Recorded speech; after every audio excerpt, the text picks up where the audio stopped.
The sky did not merely darken, it collapsed, folding inward as 30 enemy fighters dropped out of the sun and rushed straight at him. Second Lieutenant Daniel "Danny" Mercer had been in combat for exactly 12 minutes. The P-51 Mustang trembled beneath him, its Merlin engine screaming, as it sliced through the thin blue air over the western Pacific.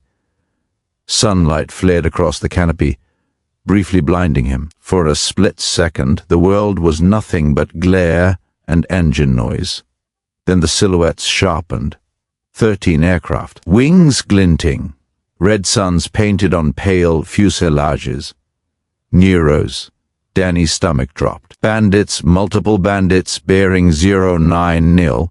His transmission broke into static before he could finish. He tried again. Nothing. The radio was dead. Either damaged by altitude or shaken loose when turbulence scattered the formation minutes earlier. He was alone. Below him the ocean stretched endlessly, a hard blue mirror offering no refuge. Above him, the sun where the enemy had hidden now betrayed him. The Japanese fighters split into disciplined elements, fanning outward, with the smooth confidence of men who had done this many times before. Veterans. Danny tightened his grip on the control stick. His gloves were slick with sweat. He forced his breathing to slow, though his heart hammered against his ribs like it wanted out. This wasn't how it was supposed to happen. The mission had been routine long-range patrol, visual sweep, nothing fancy. Danny had been the newest pilot in the group, barely out of training, still carrying the smell of fresh paint on his flight jacket. He'd launched before dawn with 7 others, the sky calm, the briefing optimistic. Then the weather rolled in, clouds thickened, radios crackled, and the formation fractured. One by one, voices vanished into static. Danny had turned west, searching, calling out until his throat hurt. Now he knew why no one answered. The first tracer round snapped past his canopy with a sound like tearing silk. Instinct took over. Danny slammed the throttle forward. The Mustang surged, its engine howling in protest, as he rolled hard left and dove toward the cloud layer. The G-forces crushed him into the seat. His vision narrowed, edges darkening. Bullets stitched the air where he had been a heartbeat earlier. He burst into cloud, white vapor swallowing the aircraft. Moisture streaked across the canopy. The world vanished. No horizon, no enemy. Just noise and blind motion. He counted in his head 1, 2, then pulled back on the stick. The Mustang clawed upward, bursting out of the cloud like a wounded animal. Sunlight exploded back into view. A 0 overshot him. Danny didn't think. He reacted. His thumb squeezed the trigger. The P-51 shuddered violently as 6.50 caliber machine guns roared to life. Tracer rounds converged, tearing into the enemy fighter's wing. Metal ruptured. Flame bloomed. The 0 rolled once, then fell away, trailing black smoke toward the ocean. Danny stared just for a fraction of a second. Too long. Something slammed into the Mustang's tail. The aircraft jolted violently. Warning lights flashed red across the instrument panel. The smell of burning oil filled the cockpit. Danny swore, shoved the stick forward, and dropped into another dive as cannon fire tore past him. 3 Zeros curved in behind him now, tightening their pursuit like wolves. He could almost feel their presence, hear their engines over his own. "This is how it ends," a traitorous voice whispered. His training officer's face flashed in his mind, sunburned, perpetually unimpressed. "Don't think about dying, Mercer," the man had barked during his first solo. "Think about flying." Danny forced his jaw to unclench. He checked his gauges with a quick, practiced glance. Fuel already dropping faster than it should. Elevator response sluggish. The Mustang was hurt, but still fast. Speed was life. He leveled out just above the cloud tops and pushed the aircraft hard. The Merlin engine screaming at full power. The Zeros followed, but not all of them could keep up. The Mustang began to stretch the distance just barely. Danny climbed. The altitude needle crept upward, 18,000, 19, 20,000 feet. The air thinned. The engine strained. His lungs burned. 10 stalled slightly, wobbling before recovering. Danny rolled inverted and dove straight down. The maneuver snapped the world sideways. Gravity vanished. The ocean rushed up. The Zero pilot hesitated. That was all Danny needed. He pulled into a brutal rolling maneuver, the aircraft groaning, wings shuddering. His vision tunneled again. He fought it, teeth clenched, holding the turn. The Zero couldn't match it. Danny fired. The enemy aircraft burst apart, fragments scattering like shrapnel against the blue sky. 2 kills, but there were still 11. Danny's arms trembled from strain. Sweat ran into his eyes. He wiped it away with the back of his glove, never looking away from the sky around him. The Zeros regrouped. They were cautious now. That scared him more than their aggression. These weren't reckless pilots. They were watching, learning, adjusting. A burst of fire clipped his left wing. The Mustang lurched. Alarms screamed again. The aircraft still responded, but slower now, heavier. Danny swallowed hard. He thought of the letter folded in his breast pocket, unfinished words written the night before deployment. He'd planned to finish it after his first mission. He wondered if anyone would ever read it. Another Zero flashed past his canopy, so close he could see the pilot's goggles, the white scarf snapping in the wind. Danny banked hard, barely missing a collision. Time stretched. Each second felt borrowed. He realized something then clear and cold. If he ran, they would kill him. If he panicked, they would kill him. There was only one chance left. He would have to control the fight. As the Zeros began their next coordinated attack, Danny Mercer, rookie, alone and damaged, leveled his aircraft, steadied his breathing, and prepared to do something no one back at command would ever expect. The real battle was just beginning. Fear stopped being a feeling and became a present, something that sat in the cockpit with Danny Mercer, breathing when he breathed, tightening its grip every time the Mustang shuddered. The Zeros circled. They no longer rushed him blindly. They had seen what he could do. That made them careful and far more dangerous. Danny rolled the Mustang gently from side to side, keeping his speed up, forcing his damaged control surfaces to cooperate. Every movement felt heavier now. The aircraft wasn't just wounded, it was tired. Metal stressed. Oil leaked somewhere behind him, leaving a thin smoke trail that betrayed his position like a finger pointing at his back. They can smell you, he thought. A burst of cannon fire slashed across his nose. He flinched, instinctively ducking, even though he knew it wouldn't help. Another Zero swept past, close enough that the slipstream rocked his wings. They were testing him. Danny's throat was dry. His tongue stuck to the roof of his mouth. He forced himself to scan the sky the way he'd been taught: left, right, high, low, never fixing on one threat for too long. Fixation was death. The radio crackled suddenly. Anyone reading? Danny's heart leapt. He slammed the transmit switch. This is Mercer. I'm engaged multiple. Static swallowed his words. The signal vanished. He was alone again. Fuel warning lights blinked insistently now. He glanced at the gauge. Less than a quarter tank. At this burn rate, maybe 10 minutes. Less if he kept fighting like this. Disengage, Doctrine whispered. Dive away, run for the clouds. Live to fight again.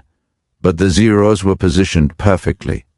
If he dove, they would follow. If he climbed, they would wait for him to stall. If he tried to flee in a straight line, they would cut him apart from behind. His fear sharpened into something else. Anger. Not loud, not explosive, quiet and cold. He thought of flight school, of being the last one picked for mock dogfights. The instructor's skeptical looks, the whispers too cautious, too academic. He hadn't come all this way to die, proving them right. Danny pushed the Mustang into a shallow climb, tempting the enemy. 2 Zeros rose with him immediately. Another hung back, waiting. Good, Danny thought. Split them. At 21,000 feet, the engine began to complain. The Mustang vibrated, warning him not to push further. Danny rolled inverted and dove. The sudden drop yanked his stomach into his throat. Airspeed climbed rapidly, 300, 400 miles per hour. The Zeros tried to follow, but their lighter frames struggled to keep up in the dive. Danny pulled out hard at the last second, snapping into a climbing turn that forced 10 into a desperate overshoot. He fired. The bullets tore through the Zero's fuselage, ripping metal and fuel lines. Flames erupted. The aircraft broke apart in mid-air. 3. But the victory lasted less than a second. Cannon fire slammed into the Mustang's right wing. The aircraft lurched violently, rolling toward the ocean. Danny fought the controls, muscles straining, teeth clenched. A warning horn blared. He leveled out just in time, heart hammering so hard he could feel it in his ears. Sweat ran into his eyes again. He didn't wipe it away this time. The Zeros closed in. 4 of them now, coordinated, attacking from different angles. Traces crossed in front of his canopy like glowing threads in a deadly net. Danny felt panic claw at his chest. "You're not ready for this," his mind screamed. "You're going to make a mistake." He almost did. A Zero flashed across his nose, perfectly framed in his gun sight. Instinct told him to fire, but he hesitated, just long enough to realize it was a trap. Another enemy fighter streaked in from above, guns blazing. Danny rolled violently, the Mustang screaming as rounds punched through the fuselage behind him. That hesitation nearly killed him. He understood then. This wasn't about reflexes anymore. It was about discipline. Danny slowed his breathing deliberately, forcing his heart rate down. He stopped chasing kills, stopped reacting to every movement. Instead, he began to set conditions. He used the clouds again not to hide, but to confuse. He skimmed their edges, vanishing and reappearing unpredictably. He flew straight just long enough to lure pursuit, then broke hard at the last possible moment. 10 clipped a cloud bank and lost sight of him entirely. Another misjudged speed and overshot. Danny didn't waste ammunition firing wildly. Every burst was short, controlled, purposeful. His fear didn't disappear. It transformed. It became focus. Minutes passed long, grinding minutes filled with near misses and violent maneuvers. His arms burned. His neck ached from constant scanning. His vision blurred at the edges from fatigue and adrenaline. The fuel gauge dropped lower. Danny knew the truth now. He wasn't going to win this by destroying all of them. He was going to win it by outlasting them. He glanced at the sky again. The Zeros were still there, but their attacks were no longer perfectly synchronized. Small mistakes crept in, slight hesitations. One aircraft lagging half a second behind the others. They were burning fuel too. And unlike Danny, they didn't know how damaged he really was. That uncertainty worked in his favor. A sudden realization hit him, sharp and electric. They think I'm bait. They think reinforcements are coming. Danny allowed himself a thin, grim smile. He rolled the Mustang into the sun, using the glare as cover, and prepared to press the advantage not with aggression but with deception. The rookie was still terrified. But now, fear was no longer in control. He was. The sky had changed. Danny Mercer felt it before he consciously understood it. The air no longer belonged solely to the enemy. The rhythm of the fight, once frantic, reactive, had slowed into something deliberate, calculated. The Zeros were still there, still deadly, but they were no longer sure. Danny flew straight for 3 full seconds. It felt like an eternity. Every instinct screamed at him to brake, to jink, to dive, but he held the course, resisting the urge. He wanted them close, wanted them confident. The trap snapped shut. 2 Zeros surged forward, eager, guns flashing. Danny rolled sharply into the sun, the glare swallowing his aircraft just as traces tore through the space it occupied. He vanished, then reappeared low and fast, slicing across their formation at a 90-degree angle. He fired only when the lead Zero filled his gun sight completely. The burst was short, precise. The enemy fighter disintegrated, its engine tearing loose as the fuselage split apart. Pieces spun away, catching sunlight before tumbling into the void below. Danny didn't follow the wreckage. He was already moving, diving back toward the cloud tops, speed screaming through the airframe. The Mustang vibrated violently, every rivet protesting the abuse. He could feel the aircraft weakening beneath him. Oil pressure flickered. The engine coughed once, just a stutter, but it was enough to send a spike of fear through him. He eased the throttle back a hair, coaxing rather than demanding. Just hold together, he thought, just a little longer. The Zeros regrouped again, but now the formation was looser. Their spacing uneven. They circled him at a distance, watching, studying. Danny realized something unsettling. They were treating him like a problem, not a target. That realization steadied him more than anything else. He climbed slightly, baiting them again. This time only one Zero took the offer, breaking formation and angling upward to intercept. The others hesitated, unsure whether it was another trap. Danny felt the moment stretch. At the peak of the climb, the Mustang began to lose speed rapidly. The controls softened, mushy and unresponsive. A stall warning chirped faintly. Danny waited. The Zero closed fast, confident now, lining up for the kill. At the last possible instant, Danny kicked the rudder hard and rolled, dropping the Mustang's nose straight down. Gravity seized the aircraft, dragging it into a near-vertical dive. The Zero overshot wildly. Danny reversed, pulling through the dive with everything he had. Pain exploded behind his eyes as G-forces crushed him into the seat. His vision narrowed to a tunnel, gray creeping in at the edges. He fired blind. The bullets found their mark anyway. The Zero's cockpit shattered. The aircraft pitched violently, then spiraled downward, spinning out of control. Danny gasped as his vision returned, stars fading. His hands shook uncontrollably now, muscles pushed past exhaustion. He loosened his grip on the stick for a heartbeat, flexing his fingers. That was when cannon fire tore through the space beside his canopy. He flinched as fragments of plexiglass exploded inward, slicing his cheek. Warm blood trickled down his face, stinging his eye. 6 Zeros remained. They attacked together now, all pretense gone. Traces filled the sky. The Mustang bucked and lurched as rounds struck home. A heavy impact slammed into the fuselage beneath his feet. Another warning light illuminated, then died. Danny dove for the clouds again, vanishing into the white. Inside the cloud, the world became chaos. No horizon, no reference, just violent motion and noise. Ice began forming along the canopy edges. Moisture fogged the glass.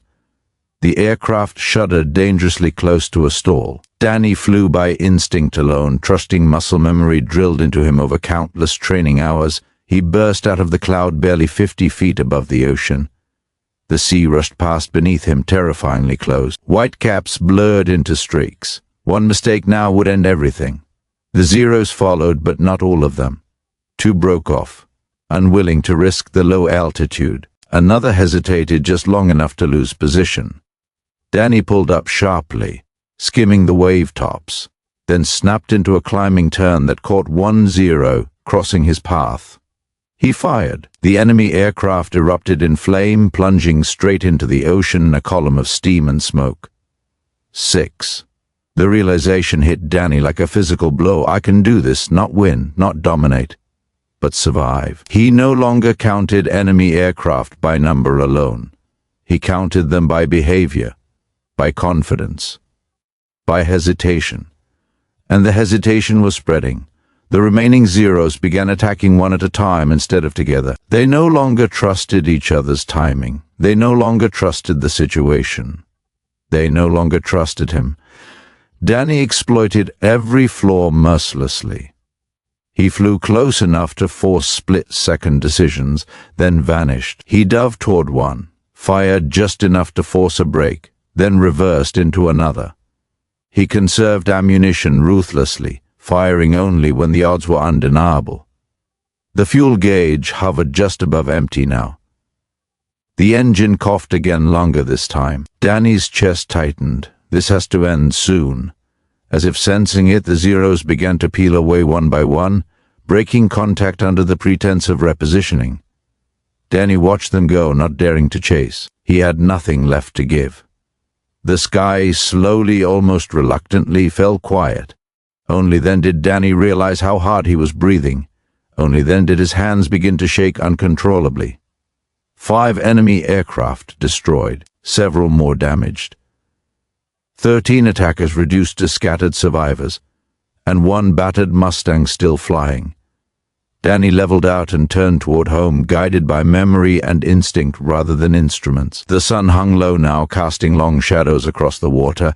Behind him, far in the distance, the enemy vanished into the horizon. The hunt was over. And somehow, impossibly, the rookie had survived it. The silence was the strangest part. After nearly half an hour of screaming engines, rattling gunfire, and metal tearing itself apart, the sudden quiet felt unreal, like the world had been muted without warning. Danny Mercer flew on, half expecting the sky to explode again at any second. It didn't. Only the steady, uneven cough of the Merlin engine remained, a wounded animal refusing to lie down. Danny eased back on the throttle, afraid to ask too much of it now. The Mustang shuddered but held. He glanced at the fuel gauge again, though he already knew what it would say. The needle hovered just above empty. Minutes, he thought. Maybe less.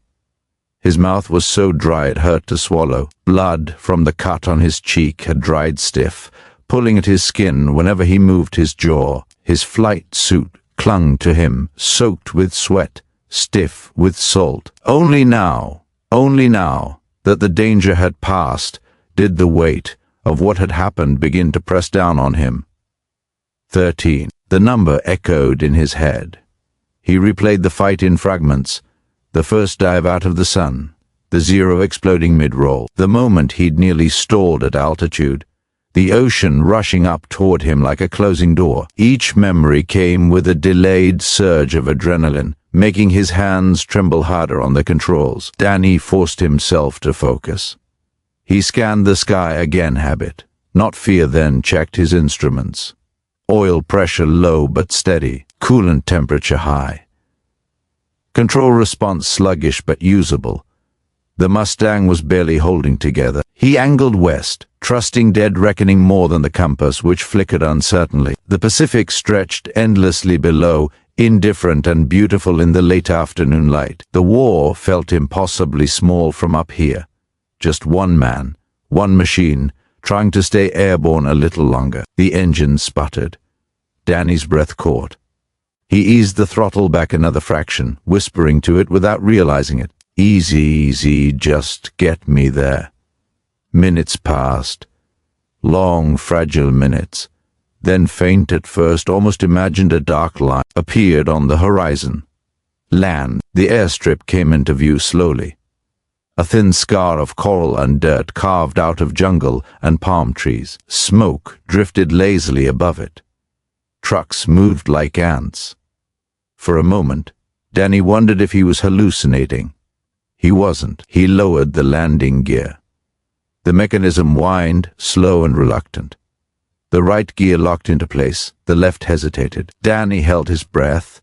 With a dull clunk it locked. He exhaled shakily. The engine coughed again, harder this time, and then, just as the runway rushed up to meet him, it died completely. Silence. Danny flared the aircraft manually, muscles screaming as he fought the controls. The Mustang hit the runway hard, bounced once, then slammed down again, skidding sideways in a spray of dust and sparks. He wrestled it straight, brakes screaming, until the aircraft finally rolled to a stop near the end of the strip. For a moment he just sat there, the canopy fogged with his breath. His heart hammered wildly, refusing to slow. His hands wouldn't stop shaking. Then the world rushed back in.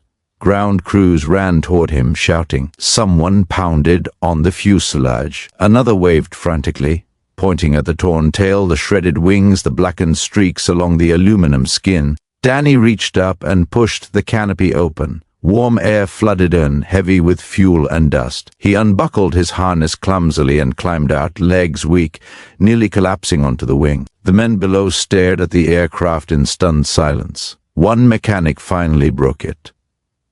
Jesus Christ, what happened to you? Danny opened his mouth to answer. Nothing came out.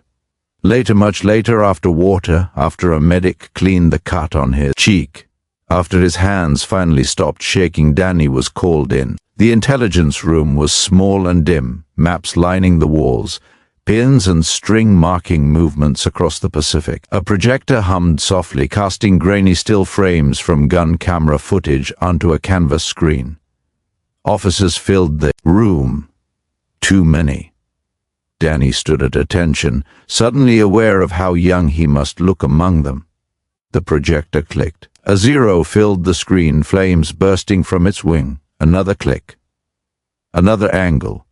Another kill. The room remained silent. A colonel stepped forward slowly, hands clasped behind his back. He studied the images for a long moment before turning to Danny. "Lieutenant Mercer," he said evenly, "do you know how many enemy aircraft engaged you today?" Danny swallowed. "Yes, sir." "How many?" 13, sir."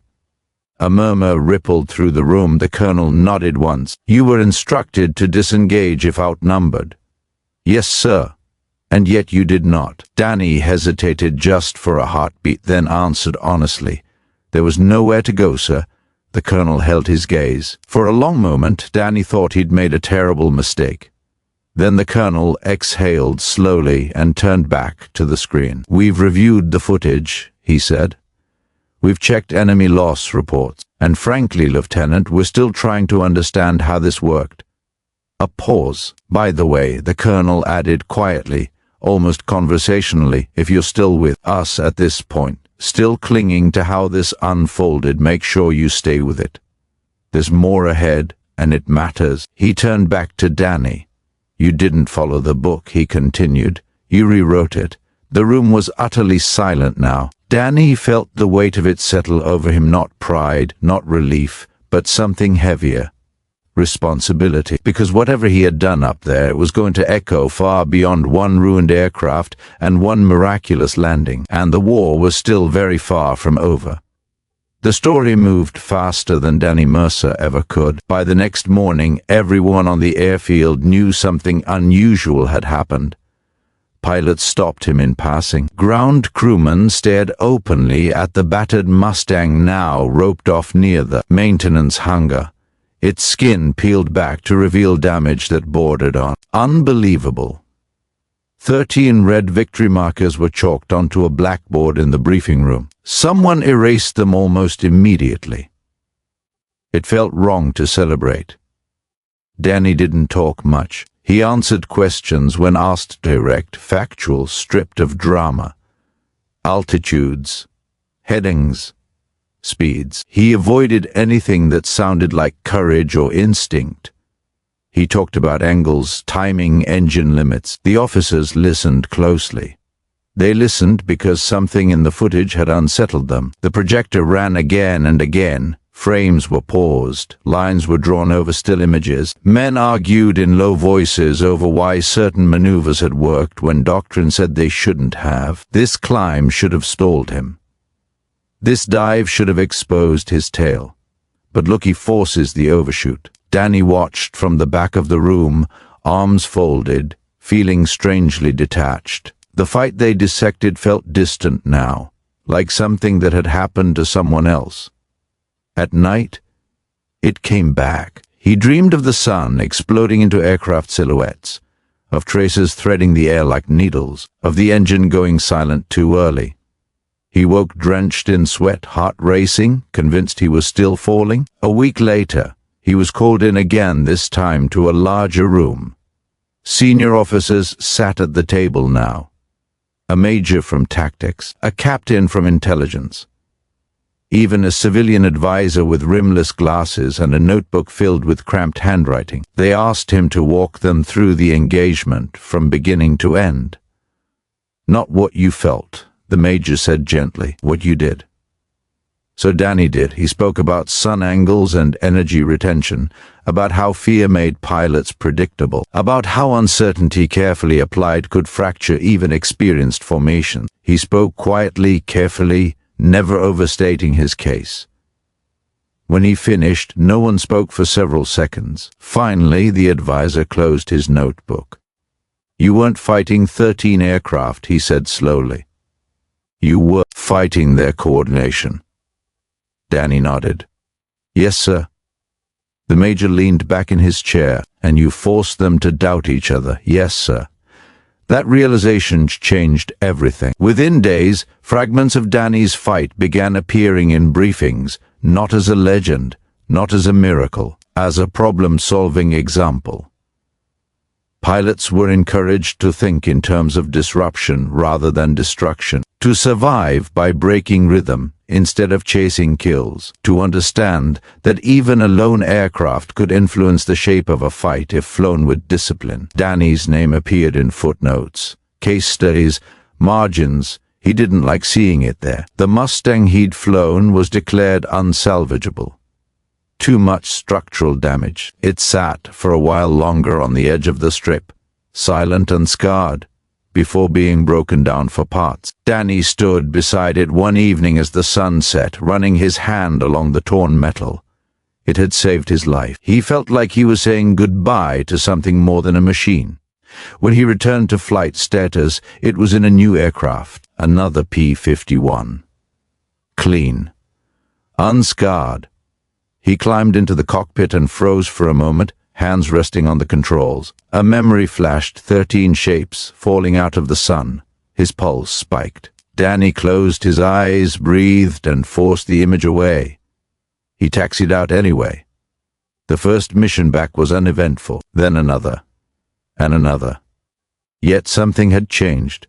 Danny no longer chased validation. He no longer felt the need to prove himself to anyone. The sky had already asked its question, and he had answered it the only way he knew how. One afternoon, a young pilot approached him after a briefing. "Sir," the man said awkwardly, "they told us what you did up there when you were alone." Danny studied him for a moment, seeing his own younger self reflected back. "What did they tell you?" Danny asked. "That you didn't panic." Danny considered that. "No," he said quietly. "I did. I just didn't let it fly the plane." The pilot nodded, absorbing that, then walked away. Danny watched him go, feeling the strange weight of being observed not as a hero, but as an example. The war pressed on. New pilots arrived. Others didn't come back. And somewhere between missions, Danny realized something unsettling. The fight that nearly killed him had already outlived the moment itself. It had become part of the machinery of war. And machinery, once set in motion, rarely stopped where you expected it to. The sky above the Pacific remained wide and unforgiving. But it was no longer the same sky Danny Mercer had first flown into. Neither was he. Time blurred at the front. Days became missions. Missions became habits. The sky kept demanding attention, and Danny Mercer kept answering, one flight at a time. There were no more engagements like the first, nothing so overwhelming, nothing so singular, but every sortie carried its own quiet pressure. Because now people watched him differently. They didn't say it outright. They didn't need to. He could feel it in the way junior pilots lingered near him during briefings, in the way flight leaders asked his opinion just a second longer than necessary. He had become a reference point. Danny hated that. He flew clean, conservative profiles now. No unnecessary risks, no bravado. He returned with his aircraft intact and his wingman alive, and that mattered more to him than anything else. Still, the memory of that day never left. Sometimes at altitude, when the sun hit the canopy just right, his pulse would jump his body, remembering before his mind could stop it. He would tighten his grip on the stick, force his breathing steady, and remind himself where he was. Not alone. Not anymore. The citation arrived without ceremony.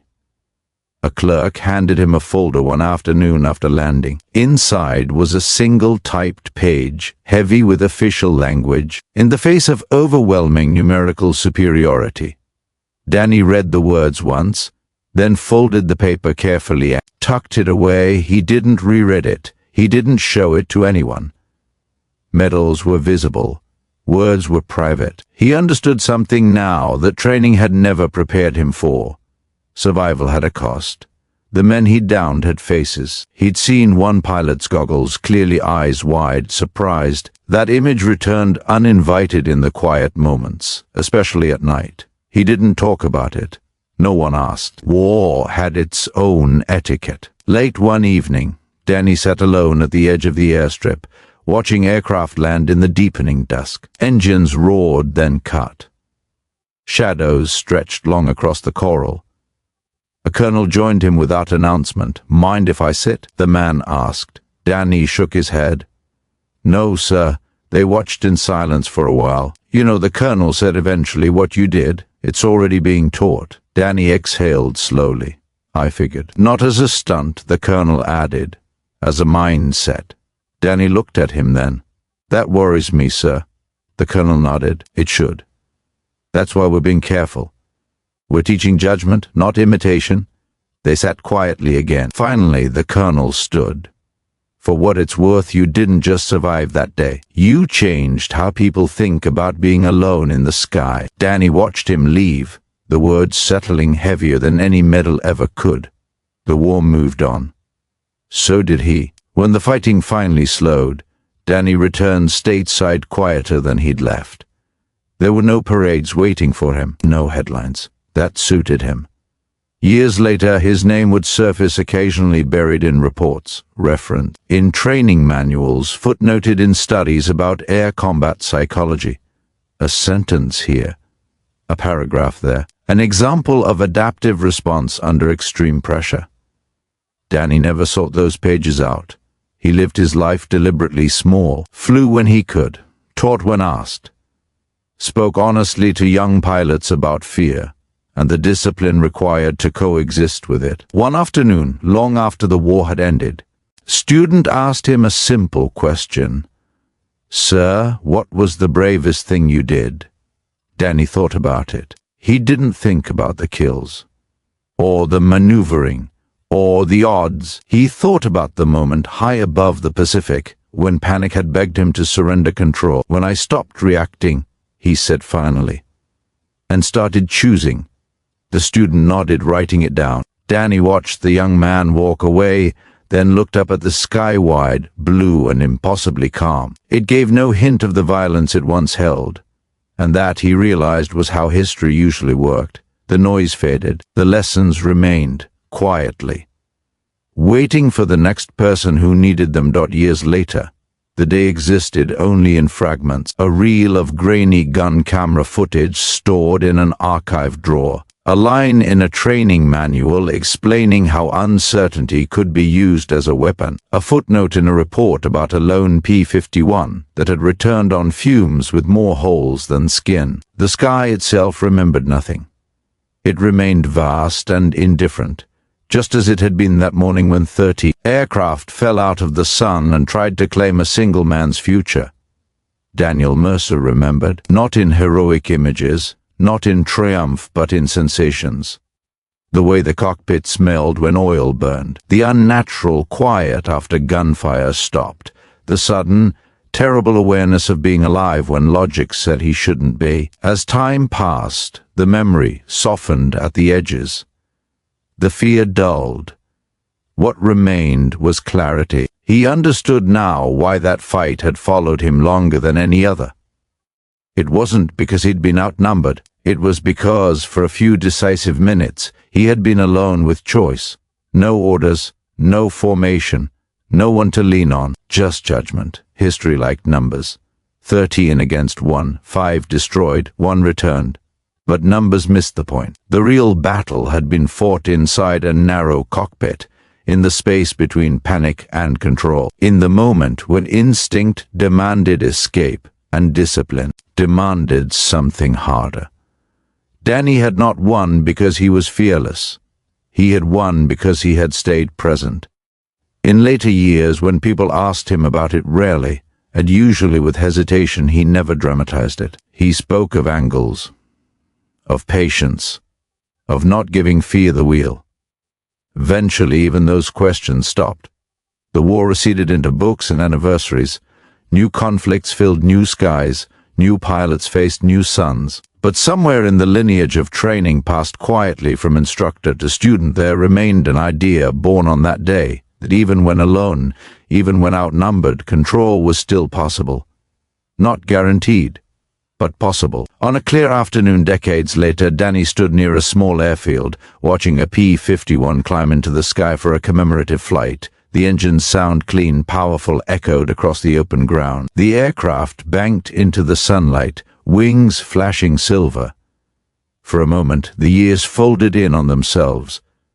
Danny felt the old tension rise in his chest, then ease. The plane disappeared into the blue, leaving only a thin contrail that slowly unraveled and vanished. He turned away before it was gone completely.